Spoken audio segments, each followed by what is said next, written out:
এপ্রিলের প্রথম সপ্তাহ এবং গরম বেশ পড়েছে। আর এই গরম থেকে স্বস্তি পেতে বাঙালি কিন্তু মাথায় ঘুরছে পাহাড়ের কথা। এবং আমি চলেছি আজকে পাহাড় অর্থাৎ কৃষ্ণনগর থেকে শিলিগুড়ি। শেষ লগ্নে এসে প্ল্যান করাই এবং ট্রেনের টিকিট না থাকায় গতানুগতিক ভাবে আমি কিন্তু চলেছি বাসে। তবে বাসে জার্নি আপনাদের সচরাচর দেখাই না, এবার ফার্স্ট বাসে জার্নি দেখাচ্ছি। এবার আমি চলেছি ভারত বেঞ্জ বাসে।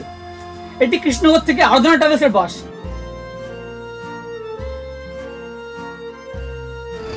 বাসে ওঠার সময় যে ফুট স্টেপ সেখানে দেওয়া রয়েছে, দেখুন এলইডি লাইট, যেটা কিন্তু দারুণ লাগছে। এবং ওঠার পরে যে লোয়ার ডেক, এটা হচ্ছে ড্রাইভারের কেবিন। এপাশে যথেষ্ট স্পেসিয়াস এবং উপরে ফার্স্ট এডের ব্যবস্থা, এদিকে পাখা রয়েছে, ওদিকে এসির বন্দোবস্ত রয়েছে। এই হচ্ছে ড্রাইভার কেবিন এবং এখান থেকে লুকটা দেখুন সামনে। এখন যেহেতু বাস দাঁড়িয়ে রয়েছে সেই কারণে এরকম লুক। অবশ্যই জানি তো আপনাকে দেখাবো সাথে। দাদা আপনার নাম? আমার নাম সুবীর মণ্ডল। আচ্ছা, এবার প্রবেশ করছি লোয়ার ডেকে, ড্রাইভার কেবিন থেকে প্যাসেঞ্জার কেবিনে। এই যে ফুটপাথ, তার বাম দিকে ডবল সিট এবং ডান দিকে রয়েছে লোয়ার ডেকে সিঙ্গেল সিট।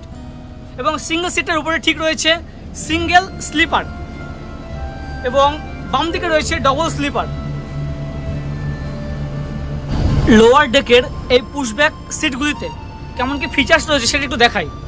এ দেখুন, এটা একটি সিঙ্গেল যে পুশব্যাক সিট। এপাশে এই সুইচটা আপনি যে প্রেস করেন তাহলে সিটটা পিছন দিকে হেলে যাবে। এবং এপাশে রয়েছে আপনার এসি ব্লোয়ার, এ হচ্ছে রিডিং ল্যাম্প, এই দেখুন।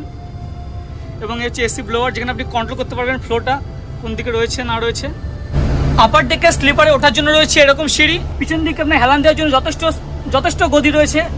এপাশে রয়েছে চার্জিং প্লাগ, ইউএসবি প্লাগ, এদিকে নর্মাল চার্জিং প্লাগ। এপাশে রয়েছে রিডিং ল্যাম্প, এদিকে আপনার এসি কন্ট্রোলার, এসির ফ্লো কন্ট্রোল করতে পারবেন। গদি কিন্তু যে বেস্ট গদি। এপাশে বালিশের বন্দোবস্ত। এপাশে এখানে দেখছি একটি পাতলা দেওয়া রয়েছে, ব্ল্যাঙ্কেট দেওয়া রয়েছে, এখানে আপনার জিনিসপত্র রাখতে পারবেন। তার সাথে রয়েছে বটল হোল্ডার। এই হচ্ছে মোটামুটি ব্যবস্থাপনা। বাম দিকে তো আপনার সিঙ্গেল স্লিপার, ডান দিকে যে ডবল স্লিপার। এবার ডবল স্লিপারের ফিচার্সটা দেখাই। ফার্স্ট ফিচার যেটা দেখানোর আমার, সেটা মনে হলো মাঝখানে সেপারেশন কার্টেন আছে কিনা। এই দেখুন, দুটো স্লিপারের মাঝখানে রয়েছে সেপারেশন কার্টেন, অর্থাৎ যথেষ্ট প্রাইভেসি রয়েছে, কোনো অসুবিধা নেই। এবং এখানে আলাদা আলাদাভাবে রয়েছে লাগেজপত্র রাখার ব্যবস্থাপনা এবং বটল হোল্ডার। এপাশে এসির এখানে ফ্লোয়ার, যেটা আপনি কন্ট্রোল করতে পারবেন। এপাশে রাখা রয়েছে দেখুন, এই দেখুন এসি হোল্ডার, দিকে আপনার হোল্ডার, এদিকে রিডিং ল্যাম্প, ওদিকে চার্জিং প্লাগ। এপাশে রয়েছে আলাদা আলাদা চার্জিং প্লাগ। সিঙ্গেল স্লিপারে আপনি যে ফ্যাসিলিটিস পাচ্ছেন, ডবল স্লিপারে কিন্তু সেম ফ্যাসিলিটিস পাবেন যদি আপনি সিঙ্গেল আসেন। তবে যদি আপনি ফ্যামিলি নিয়ে আসেন সেক্ষেত্রে কিন্তু দুজনে একটু স্পেস পাবেন এবং বেশ ভালো লাগবে। বাসের সন্ধ্যার পরে যে লাইট নিয়ে যে ব্যবস্থাপনা না, এটাই আমাকে বেশি আকর্ষিত করেছে, সেই কারণে কিন্তু আজকে আমার এই বাস জার্নি।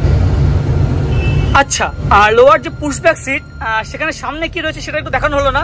এই হচ্ছে বটল হোল্ডার সামনে পেয়ে যাবেন এবং এপাশে ম্যাগাজিন হোল্ডার এবং এখানে একটি হুক রয়েছে যেখানে আপনি জিনিসপত্র লাগিয়ে রাখতে পারবেন আর কি।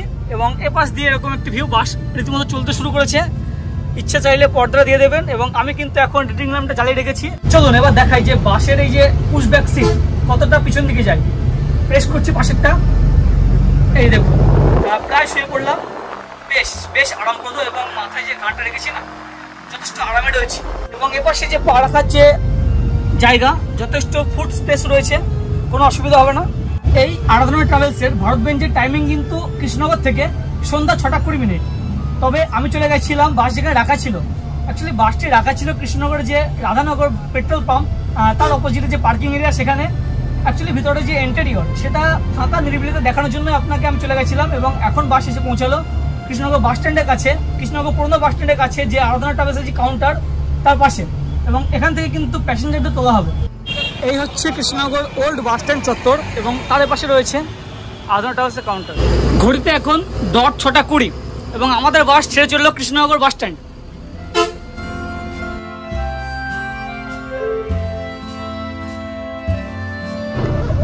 যদি আপনার কাছে কম লাগেজপত্র থাকে তাহলে কিন্তু আপনি আপনার সিটের কাছে রাখতে পারেন, যেহেতু অনেকটা স্পেস আছে।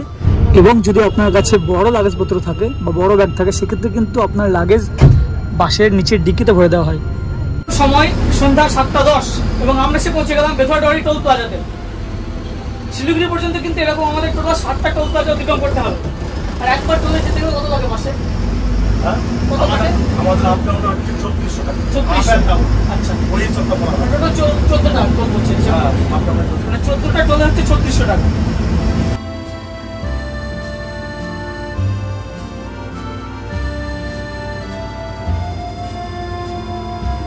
চলুন আপনাকে যে এসি কন্ট্রোলার সেটা একটু দেখিয়ে দিই।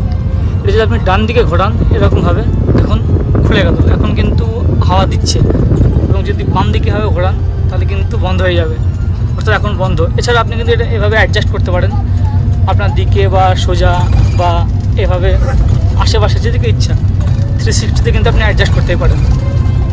আবার চালিয়ে দিচ্ছি, এই দেখুন শুরু হয়ে গেল চলতে। এবং রিডিং ল্যাম্পের এই হচ্ছে অন, এই হচ্ছে অফ। ঘড়ির কাঁটা এখন 8:45 এবং বাস এসে পৌঁছে গেল কৃষ্ণনগর থেকে প্রায় 90 কিলোমিটার জার্নি করে বহরমপুর। এবং বহরমপুর কিন্তু 10 মিনিট সময় দিয়েছে ফ্রেশ হওয়ার জন্য। বাস এসে দাঁড় করে দিয়েছে বহরমপুরের যে পৌর কেন্দ্রীয় বাস টার্মিনাস অর্থাৎ সেন্ট্রাল টার্মিনাস সেখানে। এবং এই হচ্ছে পুরুষ টয়লেট। এখানে কিন্তু প্রস্রাবের জন্য 5 টাকা করে লাগছে, বা পায়খানার জন্য 10 টাকা, আর স্নান হচ্ছে 10 টাকা। এখানে পুরুষ মহিলা উভয় বাথরুমই রয়েছে, কিন্তু আমার যেটা মনে হলো নন এসিতে আমি যতবার আসি ততবার কিন্তু হোটেলে দাঁড় করা সেক্ষেত্রে বাথরুম অনেক পরিষ্কার থাকে, এখানে অতটা পরিষ্কার নেই, এবং এখানে এক্সট্রা যে 5 টাকা দিতে হচ্ছে সেটা গায়ে লাগলো।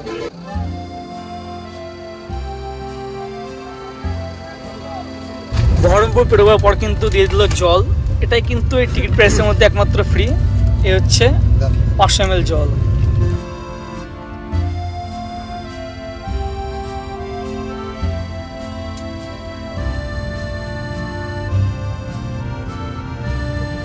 ঘড়ির কাঁটা এখন 12:10 এবং আমরা এসে পৌঁছে গেলাম গাজল।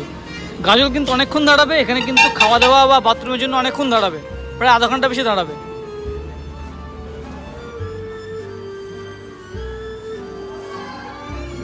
গাজল এসে এই মা দুর্গা হোটেলে আমি অর্ডার করলাম রুটি এবং তড়কা। এই রুটি তড়কা হচ্ছে 80 টাকা, যেখানে কিন্তু এই এক বাটি তড়কা দেওয়া হবে এবং সাথে 5 পিস রুটি দেওয়া হবে। কলকাতা টু শিলিগুড়ি বা শিলিগুড়ি টু কলকাতা ম্যাক্সিমাম বাস কিন্তু গাজলের এই চত্বরে এসে থামে। এখানে রয়েছে পাশাপাশি 2টি হোটেল, মা দুর্গা হোটেল অ্যান্ড লজ এবং তার পাশে মা লক্ষ্মী হোটেল। আমি আজকে খেলাম মা দুর্গা হোটেলে, তবে আমার পার্সোনালি মা লক্ষ্মী হোটেলে বেশি ভালো লেগেছে। আজকের রুটি তরকাটা কিন্তু মা লক্ষ্মী হোটেলের মধ্যে অতটা ভালো ছিল না, তবে যে বাস আপনাকে যে হোটেলের সামনে দাঁড় করাবে আপনারা কিন্তু সেখানে খেতে পারেন। সময় দেয়, যদি মনে করেন যে অন্য হোটেলে যাবেন সেখানেও খেতে পারেন।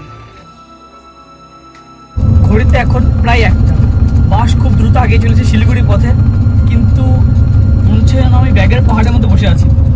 কখন কোন ব্যাগ গায়ে এসে ধাক্কা মারে বোঝা মুশকিল। এটা একটা বিরাট নেগেটিভ পয়েন্ট। শুরু তো আপনাকে বলছিলাম যে একেবারে বাসের পিছনের দিকে লাগেজগুলি রাখা হয়, কিছু লাগেজ তো টিকিটে রাখা হয়, কিন্তু অনেকটা লাগেজ দেখুন আস্তে আস্তে যত আগাচ্ছে পথ মনে হচ্ছে যেন লাগেজ বেড়েই চলেছে। এবং বিশেষ করে পিছনে যে 4টে সিট না, খুব অসুবিধাজনক।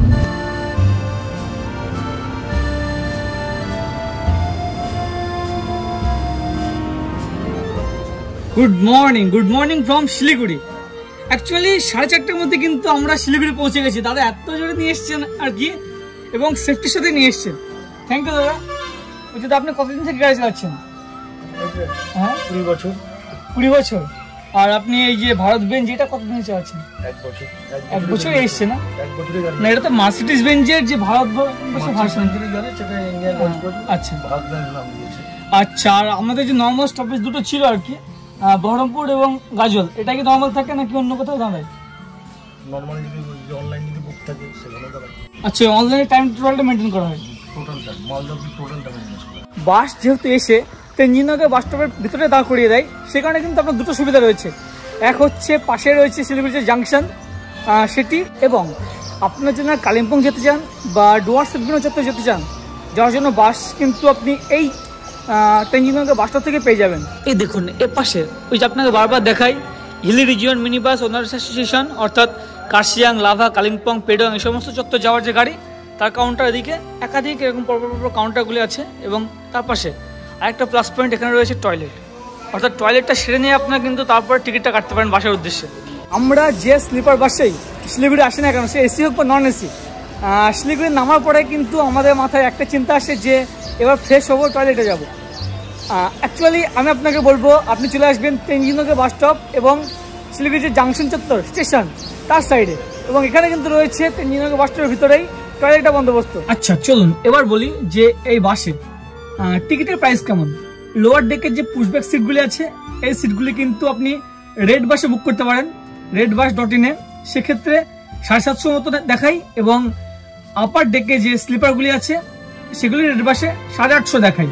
তবে আপনি চাইলে কিন্তু আমি কৃষ্ণনগর যে কাউন্টারের নম্বর সেটা দিয়ে রাখছি, এই নম্বরে কল করে রাখতে পারেন। সেক্ষেত্রে কিন্তু কিছুটা কম হয়। যেমন আমি কাউন্টারে ফোন করেছিলাম রেড বাসে বুক না করে, সেক্ষেত্রে আমার কিন্তু পুশব্যাক সিটে নিয়েছে 650। আপনার সুবিধা মতো আপনার যেখানে সুবিধা হবে সেখানে আপনি অবশ্যই যোগাযোগ করতে পারেন। এবং এই বাসের এবার আপনি কি চুজ করতে পারেন সেটা বলে চলুন। এক, বাসের স্টাফেদের বিহেভিয়ার, এনাদের কিন্তু দারুণ বিহেভিয়ার, দারুণ ড্রাইভার, খুব সুন্দর চালিয়ে নিয়ে এসছে, এবং স্টাফেরা কিন্তু খুব ভালো। মেনটেনেন্স বেশ ভালো, অসুবিধা নেই।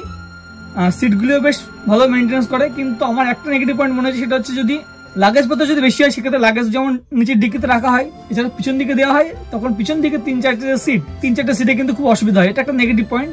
তাছাড়া মোটামুটি বাসের জার্নি ভাড়া হিসেবে শিলিগুড়ি পর্যন্ত কৃষ্ণনগর থেকে ঠিকঠাকই আছে, এসিও ঠিকঠাক ছিল, মানে সব দিক দিয়ে ঠিকঠাক। এবং আরেকটা জিনিস হচ্ছে, অনেকে বাস চুজ করেন না টয়লেটের জন্য আর কি, সেটা একটু প্রবলেম। যে আপনাকে তো বহরমপুর কৃষ্ণনগর থেকে ছাড়ার পরে ঘন্টা 1.5 বা 2 মধ্যে বহরমপুর একটু করবে, সময় দেবে টয়লেটের জন্য, আবার কিছু আসার পরে হয়তো গাজল, তো এটা একটু দেখতে হবে যে হয়তো 2-3 বার দাঁড়াবে, ওটার উপর ঠিক আছে।